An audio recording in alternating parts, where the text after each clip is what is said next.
শান্তিপুর, যেখানে লেখা হয়েছিল বাংলার প্রথম রামায়ণ।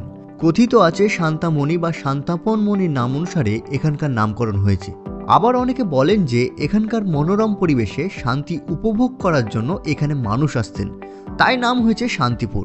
শান্তিপুর বহু প্রাচীন জনপদ, যার উল্লেখ রয়েছে গঙ্গা ভক্তি তরঙ্গিনী থেকে অদ্বৈত মঙ্গল গ্রন্থে। এখানে লেখা হয় বাংলার প্রথম কৃত্তিবাস রচিত রামায়ণ, যদিও সেই রামায়ণের আসল পুঁথিটি নেই বাংলায়। কিন্তু প্রশ্ন উঠেছে, যেখানে কবি কৃত্তিবাসের জন্মস্থান সেখানেই নেই তার রচিত রামায়ণ। রাম নিয়ে রাজনীতিতে মত্ত পুরো দেশ, তারা যেন বিষয়টি একটু দেখে। সন্ন্যাস গ্রহণের পর শ্রী চৈতন্যদেব গঙ্গা পেরিয়ে প্রথমে এখানে এসেছিলেন তার গুরু অদ্বৈতাচার্যের কাছে।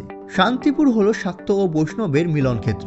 একদিকে রয়েছে যেমন বৈষ্ণবের ভাঙারাস, তেমনি অন্যদিকে রয়েছে বাংলার বিখ্যাত তন্ত্র সাধক কৃষ্ণানন্দের পৌপুত্র সার্বভৌম আগমবাগীশের মা আগমেশ্বরী, যা শক্তি ও ভক্তির এক অদ্ভুত মিলন।